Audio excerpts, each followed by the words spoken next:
Welcome back. We are still talking some sports, but it's time to take it to the national level. And Trey, hard to believe, but baseball season is nearly here. Yes, it is. And we had a couple stars on Delmarva this past weekend. Hall of Fame shortstop Cal Ripken Jr. paid a surprise visit to Pocomoke High School, and Orioles manager Buck Showalter was in Salisbury. Our Angela Santoro has more on why the Bucks stopped here. Angela.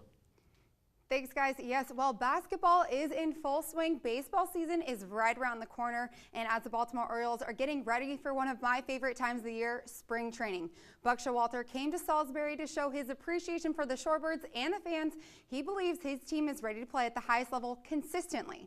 I think our guys really realize, one, the reward for putting in the type of effort they do, and also what it requires you to go through and do in order to get that. And that starts not just in spring training, it starts after the last pitch is thrown, getting ready for the next season. We realize we have a lot of people counting on, love this team and love the organization, and we take that very seriously. Carrying over from last year's finish, the Orioles hold their standards at a high level, and they are proud of the local community that surrounds their organization. There's no expectations out there that we don't already have for ourselves, and our players understand that, and that's why we're very picky about who we allow to come in and wear a uniform. We know there's a lot of people living and dying with everything they do, and we want them to be proud of them. Our fan area, which obviously Delmarva Salisbury is part of that, and we feel like this is part of our family, all of our farm clubs, and it's very important to us.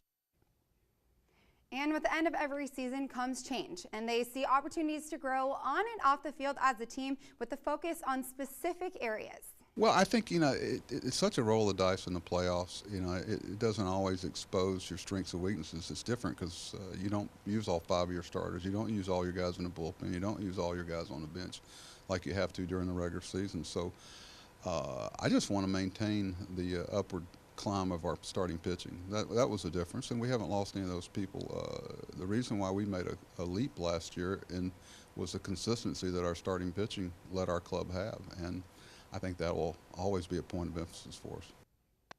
And baseball season is creeping up, and from what Buck Showalter has to say, it sounds like the Orioles are ready to have another successful season. But first, it's off to spring training, and their standard is set high for this organization. To me, he's right. I mean, the pitching staff is going to be solid again, but they got to find a way to replace some of those bats. I mean, Nelson Cruz, Nick Markakis, both of them gone. They were both solid for him last year. Are we really talking about baseball season? We are right now. We are. Baseball season is upon us. We saw the flock of orange and black this summer into fall, a run all the way for the Orioles. But like Buck said, they lost a couple key players, but still some high expectations going around in Baltimore. But good expectations. Yeah. The team has high standards now. All right, well, it's time for our final commercial break, but coming up next, it's what you have all been waiting for, our top plays of the week. Keep it right here. That's straight ahead. Hi, my name is Sugar Shane. I play for Delmar, and you're watching Delmarva Sports Insider.